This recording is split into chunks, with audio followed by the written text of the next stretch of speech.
friends, I am gonna do a video here,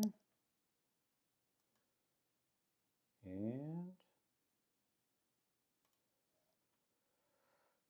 I'm gonna do the best I can to try to get all these ideas out in a way that makes some kind of sense. But we recently did a target, quote unquote, and it was this here, the Amber Room, which was a room in Russia, stolen by the Nazis, World War II, but it has a very interesting history. It's coated with amber, polished amber, gold, and all of these things. So we did a session on it here. F5Z9-K6R5. That was the target ID, and this was the target. Now there were some things in my session here that came up that were very strong for me. They didn't make any sense. Even when I got the feedback and the debrief and all of those things, none of this made any sense to me. And I just had to wonder, either there's something here that is not obvious, or I'm off. It could be either one of those things or both. And if I'm off, it's just the way it is with remote viewing. Sometimes you have a great day, sometimes you don't have a great day. But there was something interesting about this. And it was this substance here, this sparkling substance here, and it was in water, like in a pool. And it seemed like radioactive water, but it was in here, this sparkly substance. And it was like it was cultivating in water, charging in water, and it reminded me of a meteor, or something that has elements found in meteors. That type of quote unquote radioactive charge running through it, or something along those lines. I'm trying to describe this. But it was cultivating in water. This was very important, that it was in water. Couldn't figure it out. There was nothing like that in the feedback that would give me any sense of what that might be. Now, the Amber Room was built in Berlin, and in 1776 it was given to Peter the Great of the Russian Empire. And it was disassembled and it was moved to Russia. Now, according to Smithsonian Magazine, the Amber Room was shipped to Russia in 18 large boxes and installed in the Winter House, which is also called the Winter Palace. The house and the palace are interchangeable, that I've been able to research, in St. Petersburg as part of a European art collection. In 1755, Elizabeth ordered the room to be moved to the Catherine Palace. So it was installed in what's called the Winter House in St. Petersburg. This is where it starts to get a little bit interesting, because there's something else related to Peter the Great, St. Petersburg, and his palaces. There's a substance that was very important to Peter the Great, and that substance is called Shungite. It is a carbon stone, I guess you could call it. I'm just going to read this.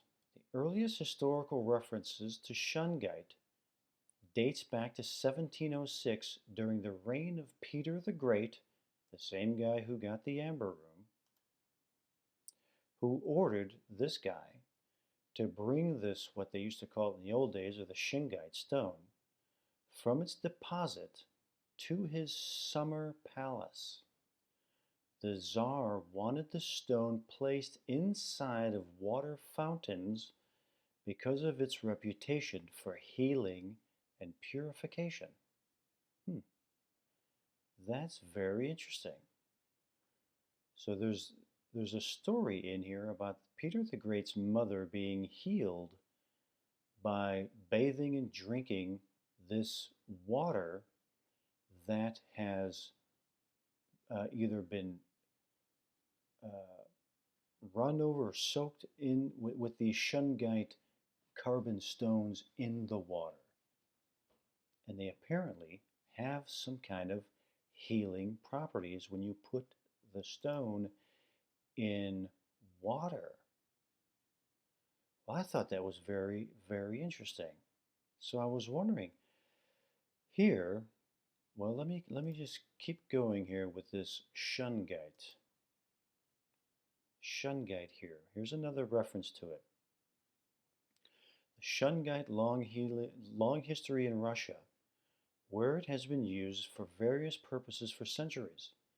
It's documented dates back to the 18th century when Peter the Great established the first Russian spa known as Marseille Spa or Marseille Waters, maybe Miracle Waters, in Karelia, where these deposits are found. The spa utilized the water of Lake Onega, which was believed to have healing properties due to its contact with shungite rocks. And it says here, Peter the Great even ordered shungite to be used in the construction of his palaces. Huh. So then I had to wonder, what if Peter the Great had shungite used in the construction of the winter house or the winter palace? Or, well, specifically here, the winter palace, because this is where they set up the Amber Room. That's where they set it up, in the winter palace. So I have to wonder, in the walls here, in the construction, did they use shungite in the construction, as they say? And did they have fountains, or maybe inside of this thing, or maybe inside of these vases? Or maybe they brought them in vats with water, or pools of water where they had shungite in them to use them as healing pools in the palace, in the Amber Room.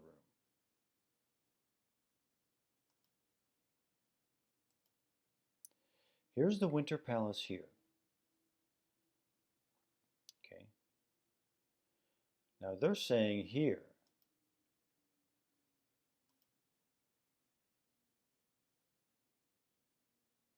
that the Amber Room was installed in the Winter Palace. Okay. We can see here that he used shungite in the construction of the palaces.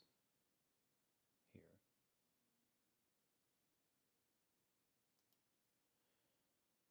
This is the river for the summer and the winter palaces where they had things built in and stuff like that. On the same river here, Neva. So then I also had in here, it reminds me of a meteor or something that has elements found in meteors. So I said, oh, well, let's take a look at some of the properties of shungite and see what makes it so healing. What's the property inside of shungite that makes it so healing? And the property that I found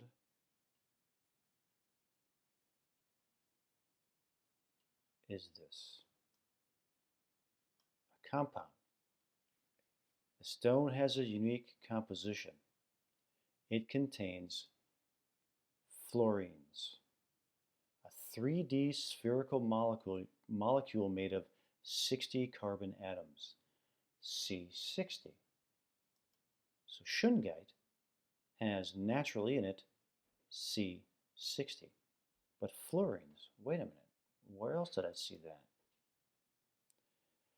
Fluorine, the detection of fluorines in deposits of meteor impacts have led to renewed interest in the possibility that fluorines are present in meteorites.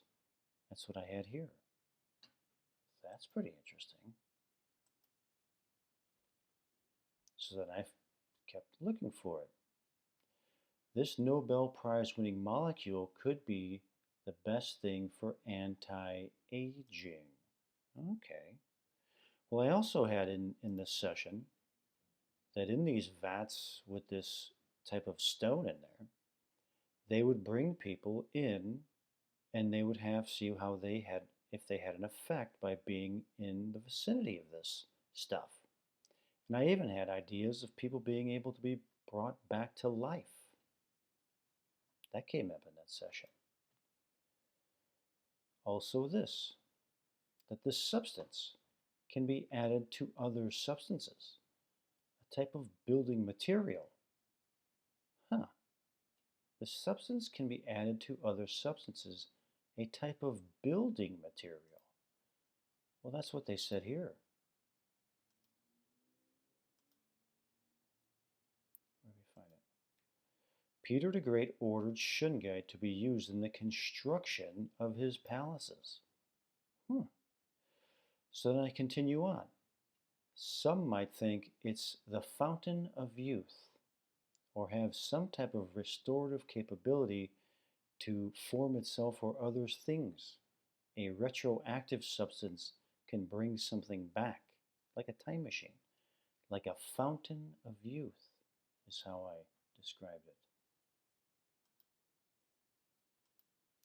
That's what they're saying here. This molecule could be the best thing for anti-aging.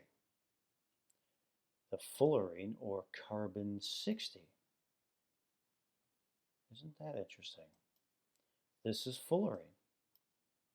This is the C60, or the buckyball carbon molecule that is famous in C60.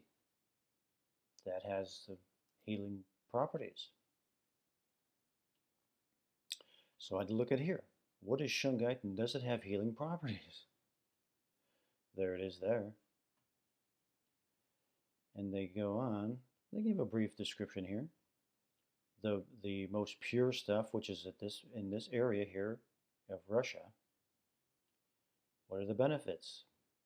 Purifies water, kills bacteria, reduces oxidative stress, inflammation, eases physical ailments, all these things here. Shields electromagnetic field emissions. Well, that was interesting. So I wondered about that. Shields electromagnetic. Let me turn this down. Real low. What this person has here is a piece of shungite and an electromagnetic radiation detector. They're going to go and they're going to place the detector in front of a microwave. And you can see that the radiation levels go high. Then they place a piece of shungite behind, between the thing here, or the microwave, and the detector, and the radiation levels drastically decrease. Huh. Really?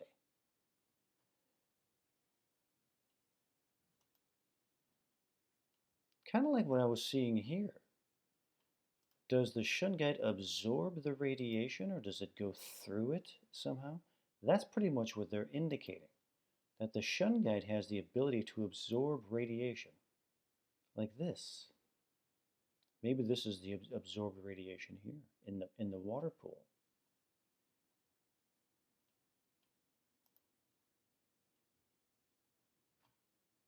along with its ability to act as a type of, like I said here, a fountain of youth with restorative capabilities. Here's more of how did Shungite get here, they're wondering. And one of the possibilities or the theories is that it came here in a meteorite. That's one theory. There's a couple other theories here as well.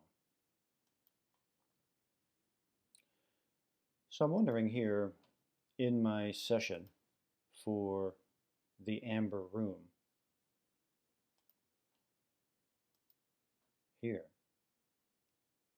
because these locations are very close to each other. Where the amber room is here, the building, and where he had he had this guy bring the deposits to the summer palace. This is the summer palace here. They're saying the amber room was built in the winter palace. They're on the same river. They're right near each other. They run along the same river, the summer palace and the winter palace. So I have to wonder, since it's stated here that he used this compound in the building and the construction of his palaces, why would he not use that in this building here? And or bring it in, because it's also stated here that he put it in all of the fountains. He even had his army carry pieces of shungite with them to go into battle so that they could purify the water and help them heal from wounds and all that kind of stuff. And they're saying here that it's part of the reason why they were probably so successful, because like the Swedish army here were decimated by waterborne infections, where the Russian army under the advice of Peter the Great were putting shungite into their water. So they weren't having those problems, and they were able to go in and win the battle. Interesting. So that is just a unique perspective on my Shungite session, or my Shungite session. My what else did I say here? Oh, here we go. This element has some properties that oh, I wondered if this was like a time machine, this fountain of youth thing. Like you can swim in it. You can swim in it. And you would have some level of restoration physically. An effect on the gene sequence or sequencing, a restorative capability, classified stuff, like you could regrow an arm or something like that. Really, really potent levels of healing. That's interesting because I was looking at something else regarding that in the genes. But that's what it was. You could swim in this stuff and be rejuvenated. And that's what Peter the Great was using it for in St. Petersburg, where the Amber Room is or was, and it probably is incorporated into the building here.